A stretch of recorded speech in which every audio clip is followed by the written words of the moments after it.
ওয়ালিয়া দিন আইলি জাযাই। আল্লাহ তার হাবিবকে বলেছেন, কাফেরদেরকে বলেন তোমরা যে শিরক কুফর করো এটার শাস্তি তোমরা পাবা, আর আমি যে আল্লাহর ইবাদত করি এটার পুরস্কার আমি পাবো। এখানে দিন অর্থ কি? কর্মফল। দিন অর্থ কি? কর্মফল। আল্লাহ রাব্বুল আলামিন শরিয়তকে দিন বলেছেন। আল্লাহ পাক বলেন, ওয়া মান ইয়াবতাগি গায়রাল ইসলামি দীনান ফালান ইউকবালা মিনহু ওয়া হুয়া ফিল আখিরাতি মিনাল খাসিরিন। যে ব্যক্তি মুহাম্মদ সাল্লাল্লাহু আলাইহি ওয়াসাল্লামের আনিত শরীয়তকে জীবন বিধান হিসেবে মানবে না,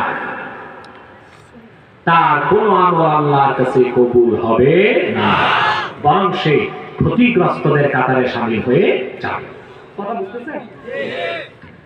আল্লাহ রাব্বুল আলামিন অন্যত্র বলেন, আল-ইয়াওমা আকমালতু লাকুম দীনাকুম ওয়া আতমামতু আলাইকুম নি'মাতি ওয়া রাদিতু লাকুমুল ইসলাম দীনা। আজকের পবিত্র আরাফার দিন আমি তোমাদের জন্য দিনকে পরিপূর্ণ করে দিলাম। এখানে দিন মানে শরিয়ত, জীবন বিধান, কনস্টিটিউশন, ল অফ শরিয়া। আল্লাহর পক্ষ থেকে বিশ্ব মানবতার মুক্তির জন্য যে বিধান এসেছে সেই জীবন বিধানকে আল্লাহ তাআলা দিন বলেছেন। তাহলে আল্লাহ অর্থ ভিন্ন ভিন্ন নিছেন না? কোথায় কোন অর্থ তা বোঝার জন্য হাদিস লাগবে, আর হাদিসের সাথে তাফসীর বোঝার জন্য নির্ভরযোগ্য মুফাসসিরের তাফসীরগুলো পড়তে হবে, ঠিক কি না? কিন্তু আমাদের দেশে খেয়ানত হয় বেশি। এই দেশে সবচেয়ে সহজ শব্দ দেখছি আল্লামা, সবচেয়ে সস্তা শব্দ হচ্ছে কি?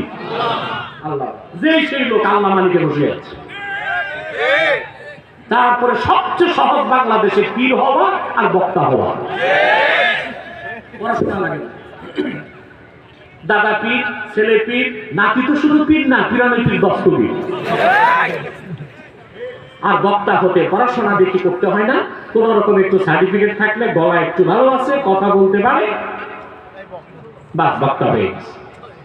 না, এতে মানুষ উপকার থেকে অপকার বেশি হয়। অপব্যাখ্যা এবং ভুল ব্যাখ্যায় মানুষ পথভ্রষ্ট হয়ে যাবার সম্ভাবনা আছে।